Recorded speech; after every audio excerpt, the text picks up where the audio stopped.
We're back now with our political panel. Phil, the president said he was being investigated, but his lawyer now suggests he was just basically retweeting maybe something in the Post. Where are we on this? Well, I can tell you the Washington Post, my colleagues there have reported, based on U.S. officials, that the president is indeed under investigation, that it is an investigation into his potential obstruction of justice, in addition to a number of other issues related to the Russia matter. Now, the president may not have been given any sort of formal notice about that, but that doesn't mean that Mueller, the special counsel, is not investigating him.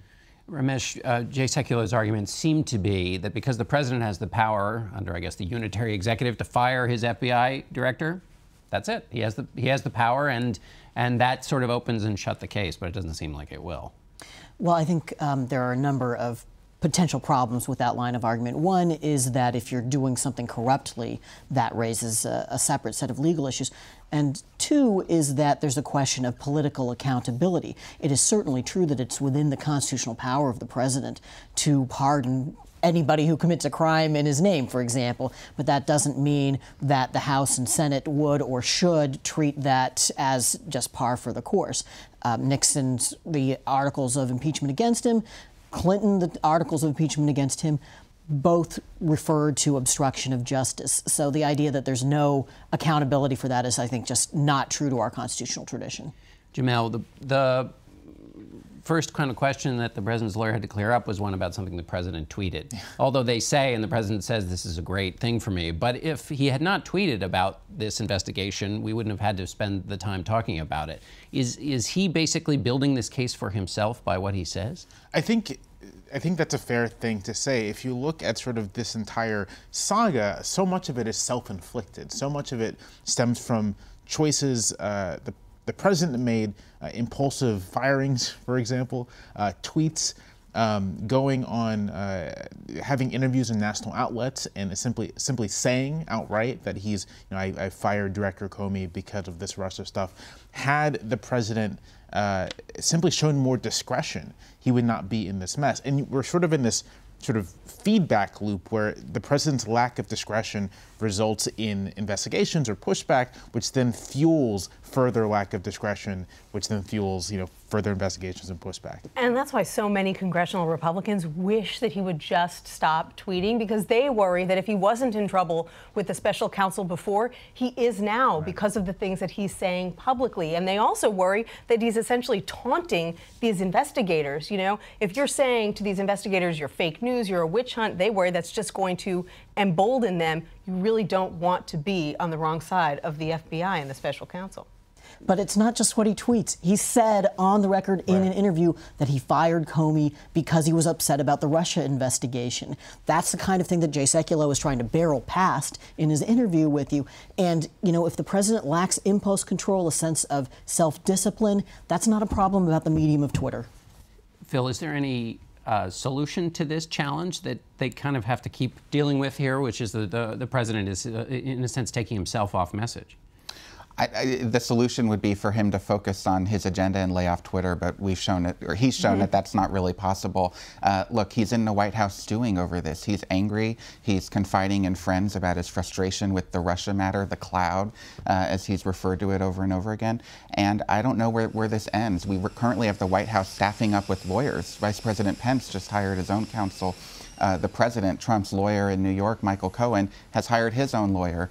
So they're clearly preparing for a much more serious investigation. And that starts to get quite expensive for those who have to pay all of those legal bills, which creates tension in a White House, in addition to everything else we've been talking about. Nancy, Jeff Sessions, the Attorney General, testified this week. A lot of Democratic senators were frustrated they weren't getting answers from him. Where does that stand? Are they going to get those answers they wanted, specifically in this case about the firing of James Comey? Probably not, because they really have no recourse in Congress to somehow compel him to answer questions about his conversations with the president. And you really saw a split this week between Democrats who thought, there really is no written policy that prevents him from sharing what he said to the president, what the president said to him about James Comey or anything else, and Republicans who said, no, there really is a tradition. The president's top advisors do need to be able to keep those conversations confidential because the president has a right to free information and guidance from the people around him. He can't be thinking that anything he says to them is going to end up in Congress or in the public space.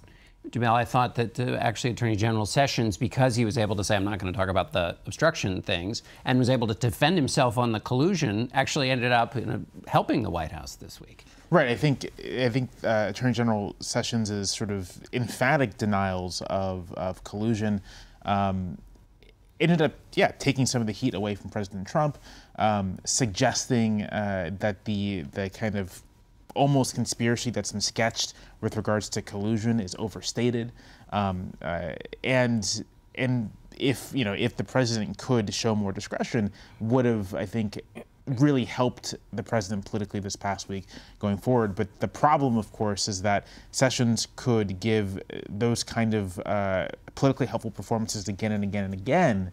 But as long as the president is unwilling to temper what he says in whatever forum, it kind of is a wash in the end. In this whole context, the White House the president had a cabinet meeting this week. I want to take a look at a little bit of it, and then, Ramesh, I want to get your thoughts about what we think this was intended to do. Let's take a look. President, what an incredible honor it is to lead the Department of Health and Human Services at this pivotal time under your leadership. I can't thank you enough for the privilege that you've given me and the leadership that you've shown. Mr. President, last week was a great week. It was Infrastructure Week. Thank you so much for coming over to the Department of Transportation. Hundreds and hundreds of people were just so thrilled, hanging out, watching the whole ceremony.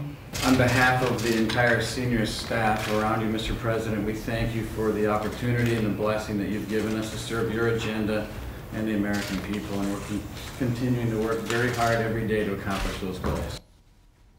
Ramesh, cabinet meetings like this tend to be showy at the start. We're familiar with that, but this still was a little bit different. Well, it was the first time he's got his entire cabinet assembled for a meeting, and he, I guess, wanted to put on a show.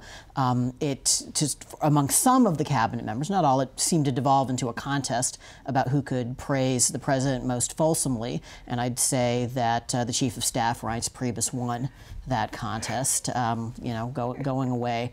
But a lot of the others, they were just saying thank you for the honor to be able to serve the public, which is, I think, a pretty anodyne kind of statement that people in both parties would have said. Right. Look, these are smart people. They know what works with this president. It's like the Saudis putting a 10-story high image of him up on a building. They know what he reacts to. They're all competing to get his attention, to get him to embrace their proposals for how to move their particular department forward. And they know that one of the quickest ways to do that is to flatter him.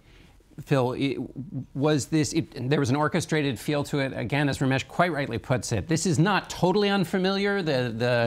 Cabinet members praising the boss, but it's still, they all seem to have been given a memo. And what I wonder is whether this tells us anything about the sense of where this president feels in either under siege. He's talked about being under siege, whether he feels it personally, whether this was an effort to kind of beat back or put forward some kind of strategy, or whether it was just about saying nice things about the president. Well, clearly the president feels like his whole presidency is under siege and under attack. But these cabinet members, when they introduce him at events in public individually, they say the same thing. Vice President Pence says it everywhere he goes, broad-shouldered leader, the amazing sort of President Donald J. Trump. And it's sort of like the dear leader language you hear out of North Korea or another country. We're not used to that in the United States, but President Trump responds to that. He feels like this is very much a personal sort of leadership style that he has, and he wants to be praised, and it works. Jamelle, let's switch quickly to health care. The Senate is trying to put together a bill. The president apparently told some senators that he thought the House bill that had come out had been was mean. Where do you see things right now for this?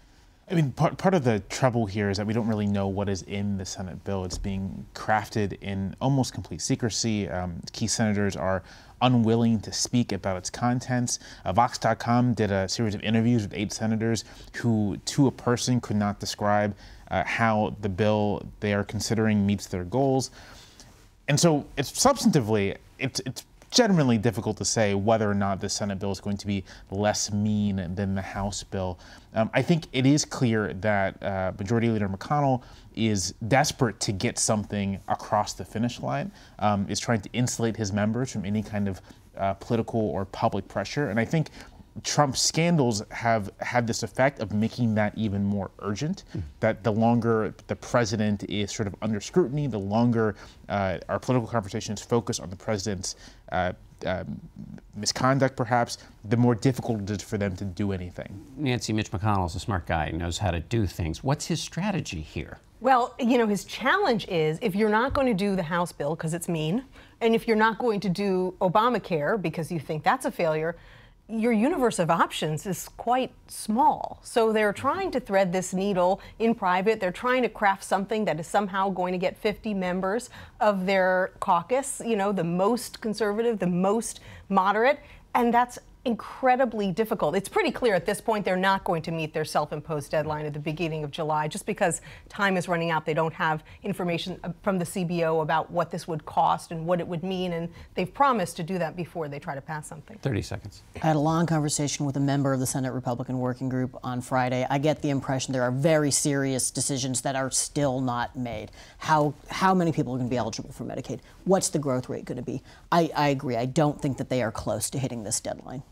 And the question also is, in the way they're doing it, don't they run up against the criticism they had about the Affordable Care Act, which actually did have lots of bipartisan discussions? Absolutely, and I think Senator Rubio is going to probably be joined by other Republicans in saying, whatever the process by which you're drafting this, you've got to have an extended conversation. You can't just ram this through once it's put together. Okay, well, that's the end of our extended conversation. Thanks to all of you. We'll be right back in a moment.